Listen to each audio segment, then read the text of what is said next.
Protest के बाद घर वापसी हुई आपकी, हमने देखा कि एजुकेशन मिनिस्टर का इस्तीफा हुआ, एनटीए में काफी रिवैम्प्स हुए, बिल पास हुए, जो पब्लिक एग्जाम्स अमेंडमेंट बिल्स थे वो दोनों हाउसेस में पास हो गए। आपके जो डिमांड्स थे और जो चीजें हो रही वो अलाइन है?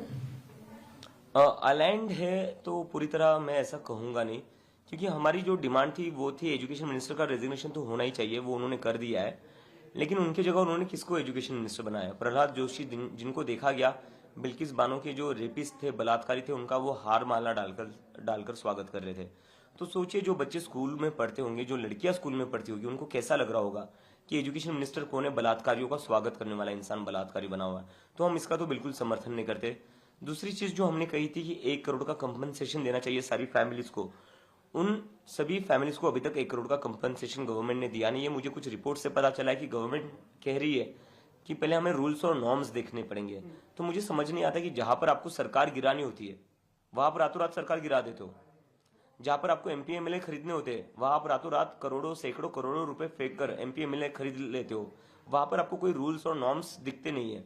लेकिन जहां पर पीड़ित परिवारों को कंपनसेशन देने की बात आती है और 1 करोड़ का कंपनसेशन है, वहां पर आपको सारे रूल्स और नॉर्म्स याद आ रहे। इसका मतलब आपकी नीयत सही नहीं है। तो मुझे लगता है कि ये ऐसे बहाने ना बनाए। 1 करोड़ का कंपनसेशन सारी उन फैमिलीज को दे दे जिनके बच्चों ने आत्महत्या करी है, क्योंकि वो फैमिलीज जो है वो कर्जे में डूबी हुई है। तो ये जो डिमांड्स आपने दी थी उसके लिए डेडलाइंस कुछ सरकार से कुछ डिस्कस हुई थी? सरकार से हम चाहते हैं कि जितना जल्दी हो सके उतना जल्दी करे। अगर वो नहीं करते तो हमें फिर से आंदोलन पर बैठना पड़ेगा, क्योंकि जब तक ये सारी डिमांड्स मीट नहीं होती है हम लोग पीछे नहीं हटेंगे। तो आंदोलन का स्वरूप क्या होगा अगर वापस से आप बैठते हैं? वापस से धरना दे देंगे। आपने एजुकेशन मिनिस्टर की बात की, नए एजुकेशन मिनिस्टर की, तो इस सरकार में कोई लगता है जो एजुकेशन मिनिस्ट्री फिलहाल ले सकते हैं आपके हिसाब से?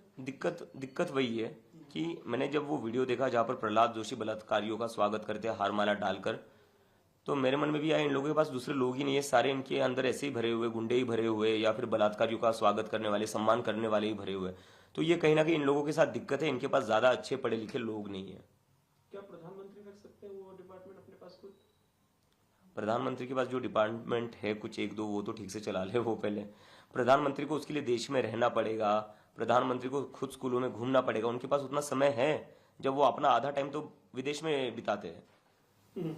अभिजीत जी, आपसे ये भी समझना चाहेंगे कि जो कुछ हुआ, क्योंकि आपका प्रोटेस्ट में वाहवाही तो काफी हुई, जाहिर सी बात है कि एक मंत्री को इस्तीफा देना पड़ा, कैबिनेट मंत्री को, लेकिन कुछ गलत कारणों से भी प्रोटेस्ट काफी चर्चा में रहा।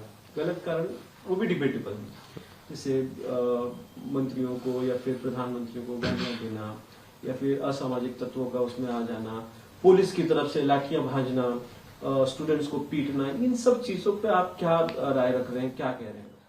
मैंने तो इसमें पहले दिन से मैं कहता आ रहा था, जब से हमारा आंदोलन स्टार्ट हुआ था, कि इस आंदोलन में बाहर से कुछ लोग भेजे जाएंगे, कुछ गुंडे भेजे जाएंगे जो जानबूझकर ऐसी हरकत करेंगे जिससे प्रोटेस्ट में डिस्टर्बेंस क्रिएट हो, जो जानबूझकर ऐसी कोशिश करेंगे कि प्रोटेस्ट बदनाम हो जाए। फिर उन गुंडों की की हुई हरकतों को इस्तेमाल करके जो आरोप जो है वो सीजेपी के लोगों के ऊपर लगाया जाएगा। अगर इस प्रोटेस्ट में अगर हमें ऐसा ही कुछ करना होता तो हम 1 महीना बैठे हुए थे, हम 1 महीने में नहीं कर पाते। ये हमने किया नहीं कहीं पर, क्योंकि हम पूरे शांतिपूर्ण लोग हैं, संविधान के रास्ते पर चलने वाले लोग हैं, डॉक्टर बाबा साहेब और महात्मा गांधी के रास्ते पर चलने वाले लोग हैं। ये बाहर से भेजे गए हुए गुंडे थे जिन्होंने ये हरकत करी है, और इन गुंडों की प्लानिंग दिल्ली पुलिस के साथ हो रखी थी। क्योंकि जिस प्रोटेस्ट साइट पर मुझे बिना चेकिंग के पुलिस जाने नहीं दे रही थी, वहां पर पुलिस अब बता रही कि 2100 क्रिमिनल्स खुलेआम घूम रहे थे।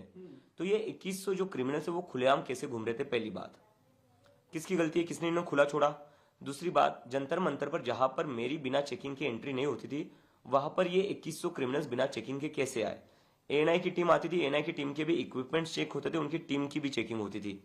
तो पुलिस ने इन क्रिमिनल्स को बिना चेकिंग के अंदर कैसे आने दिया, या चेकिंग के साथ अंदर आने दिया और बोला कि आप लोग जाओ अंदर माहौल खराब कर लो? तो इसमें पुलिस पर भी बहुत बड़ा प्रश्न चिन्ह है, जिसके उन्हें जवाब देने पड़ेंगे। तो बड़ा सवाल खड़ा कर रहे हैं आप दिल्ली पुलिस पर। मैं सवाल नहीं खड़ा कर रहा हूं, मैं बता रहा हूं 19 की रात को दिल्ली पुलिस ने पत्थरों से भरा ट्रक जंतर मंतर के पीछे लगा रखा था, स्टेज के पीछे। अब पत्थरों से भरा ट्रक खड़ा करने का रीजन क्या है? उस ट्रक के बगल में दिल्ली पुलिस ऑलरेडी एक डैमेज्ड वैन खड़ी कर देती है। क्या रीजन है? आप मार्च के पहले 20 जुलाई को हमारा मार्च होना था, उसके ठीक पहले रात को आप एक पत्थरों से भरा ट्रक वहां पार्क करते हो दिल्ली पुलिस के लोग, और एक टूटी हुई वैन खड़ी करते हो, और अगले दिन न्यूज क्या आती है, पथराव हुआ, गाड़ी तोड़ी गई, जिसकी प्लानिंग दिल्ली पुलिस ने पहले से ही करके रखी थी। और जब मैंने ये वीडियो सुबह 20 की जुलाई को सुबह 5:30 बजे ये वीडियो ट्वीट करा था पत्थरों से भरा ट्रक का, तो दिल्ली पुलिस ने जैसे ये ट्वीट देखा मेरा, दिल्ली पुलिस ने हमारे टीम मेंबर्स को बुलाया और कहा कि अभिजीत ऐसे वीडियोस क्यों ट्वीट कर रहा है, ये ट्रक तो एमसीडी का है, ये तो मतलब जो कंस्ट्रक्शन जो चल रहा है उसका जो बचा कुचा डेबरी है वो ट्रक में वो है, पत्थर कहाँ पर है। तो जिस ट्रक को पुलिस वाले एमसीडी कह रहे थे, अभी रिपोर्ट आ रही है कि वो ट्रक तो हिट एंड रन में पकड़ा गया है। तो पुलिस कहीं ना कहीं झूठ बोल रही है, और पुलिस ने पूरी प्लानिंग के साथ वहां पर पत्थर लाए, पूरी प्लानिंग के साथ टूटी हुई गाड़ी लाई, पूरी प्लानिंग के साथ उनने बाहर से जो गुंडे आए उनकी मदद की, कैसे इस आंदोलन को खराब किया जा सकता है। वेस्ट बंगाल से एक दहशतगर्द भी पकड़ा गया है, जेएम का ऑपरेटिव बताया जा रहा है, और वो भी कोशिश में था कि इस प्रोटेस्ट में घुसे। तो ये इंटेलिजेंस का और पुलिस का फेलियर बनते हैं। ये पूरा उनका ही तो फेलियर, ये ऐसा कैसे हो सकता है? होम मिनिस्टर अमित शाह के रहते हुए ऐसा कैसे हो सकता है? क्या उनकी पुलिस बस तभी एक्टिव होती है जब 12 साल की लड़कियों के सर फोड़ने होते हैं? क्या उनकी पुलिस और इंटेलिजेंस आरएएफ सीआरपीएफ तभी एक्टिव हो सकती है जब लड़कियों के कपड़े फाड़कर उनको पीटना, उनके प्राइवेट पार्ट्स पर लाठियां चलानी है? जहां पर बात गुंडों को रोकने की आती है, क्रिमिनल्स को रोकने की आती है, आप तो रोक नहीं पाए। आप खुद बता रहे हो कि 2100 क्रिमिनल्स जंतर मंतर पर आए थे। तो ये क्लियर अमित शाह का फेलियर है, पुलिस का फेलियर है, और मैं इसे फेलियर नहीं कहूंगा, ये प्लानिंग थी इन लोगों की। अच्छा, एक महत्वपूर्ण सवाल यहाँ पर ये है अभिजीत भाई कि आप लगातार कह रहे हैं कि इस्तीफा हो गया, चीजें हो रही हैं, लेकिन एजुकेशन में रिफॉर्म की जरूरत है। तो अभिजीत दिक्के का एजुकेशन रिफॉर्म जो है वो क्या है, उसको आप एक्सप्लेन कर पाएंगे अपने जेनजी दोस्तों को? मैं थोड़ा मोटा मोटा बता देता हूँ। पहली चीज तो इस देश में आज जो एजुकेशन है वो अनअफोर्डेबल बन चुका है, और ये सिर्फ डिग्री की बात नहीं कर रहा हूँ मैं। हम बच्चों को अगर फर्स्ट स्टैंडर्ड में भी भेजते हैं, सेकंड स्टैंडर्ड में भी भेजते हैं, वहां पर 1-1, 1.5 लाख की फीस देनी पड़ती है, डोनेशन देना पड़ता है। उतनी माँ बाप की सैलरी नहीं होती है, उतनी उनकी सेविंग्स नहीं होती है जितनी उनको 1 साल की फीस भरनी पड़ रही है। तो वो माँ बाप कहाँ से देंगे? चलो ठीक है, जिनके माँ बाप आईटी कंपनीज में काम करते हैं वो शायद से एक बार को अफोर्ड कर सकते हैं, लेकिन जो लोग 30-40 हजार महीने का कमा रहे हैं वो कहाँ से एक साल का 1 लाख भरेंगे? क्योंकि 30-40 हजार में से महीने का बचता कितना है? घर चलाना होता है, उसका खर्चा अलग से, तो महीने का 5-10 हजार बचेगा। सेविंग कितनी होगी साल भर में? जब इंसान की सेविंग ही नहीं हो रही है 1-1.5 लाख एक साल में, उसमें वो स्कूल फीस कहाँ से भरेगा? तो एजुकेशन को अफोर्डेबल बनाना पड़ेगा, एक्सेसिबल बनाना पड़ेगा, ताकि आपकी इनकम कितनी भी हो आपके बच्चों को शिक्षा अच्छी मिले। और दूसरी चीज मैं देख रहा हूँ कि प्राइवेट स्कूल की इस देश में लूट मचा रखी है। उसके लिए क्या करना पड़ेगा? प्राइवेट स्कूलों की फीस पर तो कैप लगाना ही चाहिए, लेकिन बस वो करके नहीं चलेगा, उसके साथ हमें सरकारी स्कूल अच्छे करने पड़ेंगे। सरकारी स्कूलों का पूरे देश में क्या हाल हो रखा है आज? सारे सरकारी स्कूलों में छत टपकती है, बेंचेस नहीं है, और कितने सारे स्कूलों में तो टीचर्स भी नहीं है। अभी राजस्थान की लड़कियां प्रोटेस्ट कर रही है टीचर्स के लिए कि टीचिंग स्टाफ नहीं है हमारे पास। तो सरकारी स्कूलों पर सरकार को ध्यान देना पड़ेगा। जैसे हर राज्य में, हर डिस्ट्रिक्ट में इन्होंने नोटबंदी के बाद बड़े बड़े हेडक्वार्टर बना दिए, वैसे क्या ये बड़े बड़े सरकारी स्कूल नहीं बना सकते थे? सरकारी स्कूलों पर फोकस करना पड़ेगा, अपने हेडक्वार्टर सब बाद में बना लेना। देश का भविष्य सरकारी स्कूलों से आगे बढ़ेगा। और रिजर्वेशन पर मुझे ऐसा लगता है, रिजर्वेशन अगर किसी अंडर प्रिविलेज बच्चे को शिक्षा मिल रही है तो उसमें गलत क्या है? शिक्षा ज्यादा से ज्यादा लोगों को कैसे मिले, और जो लोग शिक्षा अफोर्ड नहीं कर सकते वो लोगों को शिक्षा कैसे मिले, यही तो हमारा प्रयत्न होना चाहिए ना। कोई गाड़ी बंगला तो नहीं मांग रहे वो लोग, कोई गाड़ी बंगला तो नहीं दे रहे हम शिक्षा ही दे रहे जिससे वो बच्चा, उसका परिवार, वो समाज अपलिफ्ट होगा। उसमें कहीं पर भी कोई गलती नहीं। और हम ये क्यों बोलते हैं कि रिजर्वेशन से सीट कम हो रही है? सरकार से बोलो ना सीटें बढ़ाए, सरकार से बोलो ना और कॉलेज बनाए, सरकार से बोलो ना और स्कूल बनाए। और जैसे रिजर्वेशन के अगेंस्ट लोग बोलते हैं, मैनेजमेंट कोटा के अगेंस्ट क्यों नहीं बोलते? मैनेजमेंट कोटा के ऊपर क्यों नहीं बोलते? मैनेजमेंट कोटा हर कॉलेज में होता है, जहां पर पैसे देकर एडमिशन लिया जाता है, उसके खिलाफ कोई क्यों नहीं बोलता? वहां पर भी तो हक मारा जा रहा है। लेकिन जहां पर गरीबों को शिक्षा मिल रही है उससे किसी को दिक्कत नहीं होनी चाहिए। बहुत अच्छे विचार है इस पे। मैं आपको थोड़ा पॉलिटिकल की तरफ लेके चलता हूँ। अभी अभिजीत जी, आपने बताया कि आप एक प्रेशर ग्रुप बन के ही रहना चाहते हैं, तो क्या इसका मतलब ये समझे कि आने वाले दिनों में, क्योंकि ये पास्ट में देखा है हमने कि किस तरह आंदोलन करने वाले पॉलिटिशियंस बन गए, पार्टियां बना दी, तो क्या सीजेपी का फ्यूचर क्या है? नहीं, अभी हमारा वैसा कोई ये इंटेंशन नहीं है। क्योंकि इस देश में अभी पॉलिटिक्स का क्या हाल हो रखा है आपने देख ही रखा है। पार्टियां तोड़ी जा रही है ईडी सीबीआई भेजकर, इलेक्शन हो रहे थे इलेक्शंस में वोट्स डिलीट किए जा रहे हैं। लोगों का तो भरोसा उठ चुका है एक तरीके से पॉलिटिक्स से, क्योंकि लोग कहते हैं कि हम सुबह वोट किसी और को करते हैं, शाम को सरकार किसी और की बन जाती है। हम एमपी एमएलए किसी एक पार्टी का चुनते हैं, शाम को वो किसी और पार्टी में होता है। तो जब इस तरह का माहौल है पूरे देश में, तो जहां पर पूरा पॉलिटिक्स से भरोसा उठ चुका है वहां पर पॉलिटिकल पार्टी बनाकर करेंगे क्या? मुझे लगता है कि लोगों का जैसा भरोसा उठता जा रहा है सारे इंस्टीट्यूशन से, चाहे वो जुडिशरी हो, चाहे वो इलेक्शन सिस्टम हो, चाहे वो इलेक्शन कमीशन खुद ना हो, और चाहे मीडिया क्यों ना हो, तो कहीं ना कहीं इस देश को अब एक पब्लिक मूवमेंट की जरूरत है, प्रेशर ग्रुप की। बिल्कुल। तो आप प्रेशर ग्रुप बने रहे जी बिल्कुल। तो जब आप प्रेशर ग्रुप की बात करते हैं तो क्यों जरूरत पड़ रही है प्रेशर ग्रुप की? क्या अपोजिशन वो काम नहीं कर पा रहा है? क्योंकि हम डेमोक्रेसी में हैं और हमारी डेमोक्रेसी उसमें अपोजिशन भी उतना ही इक्वल इम्पोर्टेंट होता है जितनी सरकारें होती है। तो अभी का जो अपोजिशन वो नाकाम ठहर रहा है। मुझे लगता है कहीं ना कहीं सारे ही पॉलिटिकल पार्टीज, चाहे वो अपोजिशन हो चाहे रूलिंग पार्टी, वो कहीं ना कहीं डिस्कनेक्ट हो चुके हैं, और खास करके डिस्कनेक्ट हुए युवाओं से। इसलिए आपने देखा होगा कि सीजेपी के साथ सबसे ज्यादा युवा जुड़े हुए हैं। और हमारे देश का अगर हम डेमोग्राफी देखने जाएंगे तो हमारे देश में 60% लोग 35 की उम्र के नीचे आते हैं।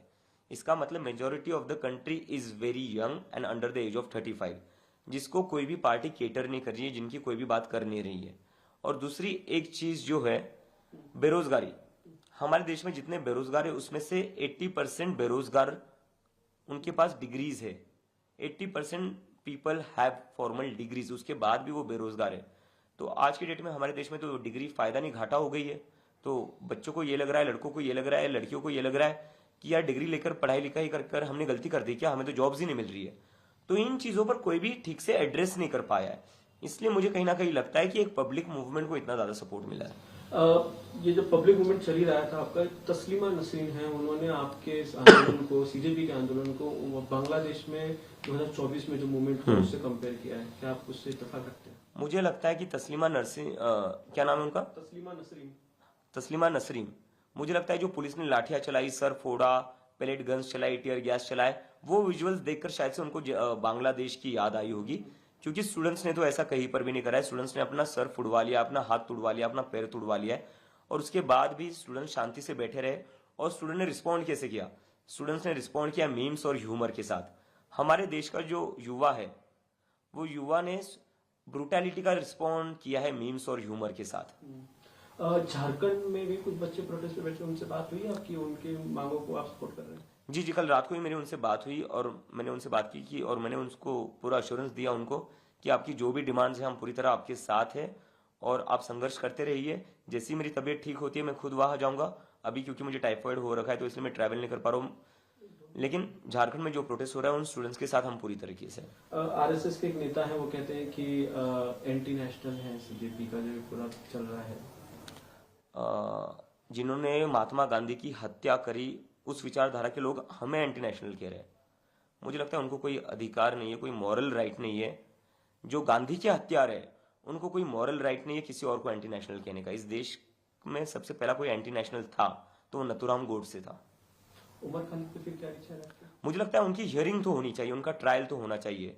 ट्रायल नहीं हो रहा है, हियरिंग नहीं हो रहा है, तो कहीं ना कहीं लीगल जो प्रोसीडिंग है उसे ना रोका जाए, लीगल प्रोसीडिंग तो हो जानी चाहिए। मेरा एक लास्ट आखिरी सवाल है, आप काफी चर्चा में हैं, तो पर्सनल अटैक्स भी हो रहे हैं आपके ऊपर। रिसेंटली एक आरटीआई फाइल की गई है आपके एजुकेशन को, पता नहीं उस पर क्या क्लैरिफिकेशन दे रहे हैं, बता दीजिए।